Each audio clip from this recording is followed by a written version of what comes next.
If you're farming by guesswork, you are farming at a loss. Most farmers apply fertilizer.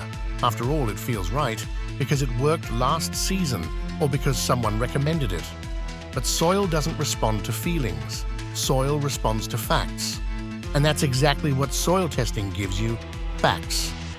Today, we're talking about soil testing, why it matters, and how to read a soil report without needing a laboratory degree. Let's start with the big truth. Guessing soil needs is expensive farming. When you guess, you either apply too little fertilizer and lose yield, or you apply too much fertilizer and waste money. Sometimes you do both at the same time. Soil testing removes guesswork and replaces it with precision. So what exactly does soil testing tell you?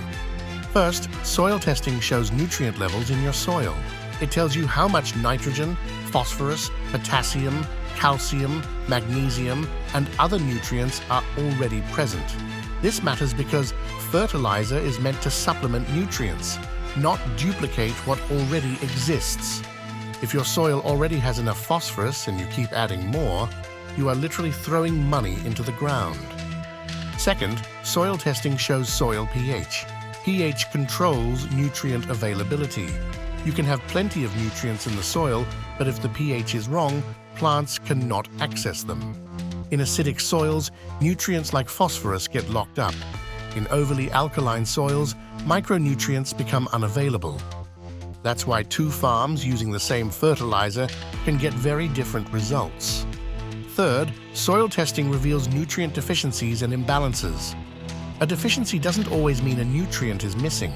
Sometimes nutrients are present but blocked by poor pH or an imbalance with other elements. This is why more fertilizer does not automatically mean more yield. Now let's talk about how to read a soil test report, simply. When you receive a soil test report, don't panic. You don't need to understand every number. Focus on three key areas. The first is soil pH. Most crops perform best between pH 5.5 and 7.0. If your soil pH is below or above this range, your priority is correction, not fertilizer. Applying fertilizer to the wrong pH is like pouring water into a sealed bottle. Nothing gets used. The second area is macronutrients, nitrogen, phosphorus, and potassium. These are usually shown as low, medium, or high. Low means you need supplementation. Medium means careful application. High means do not add more.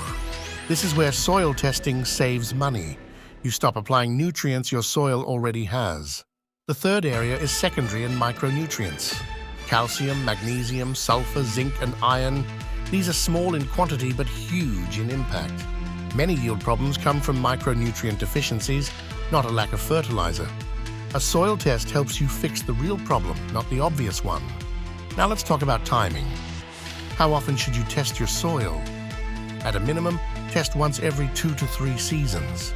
If you are intensively farming, using irrigation, or applying heavy fertilizer, test more frequently.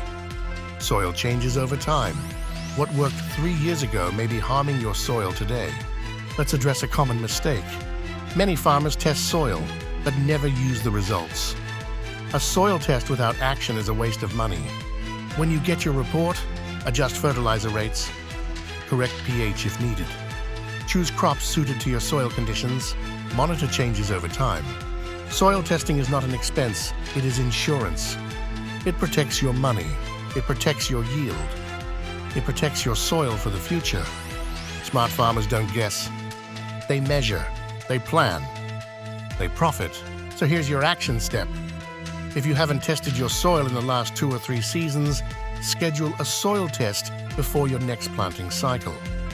Your soil already knows what it needs. Your job is to listen.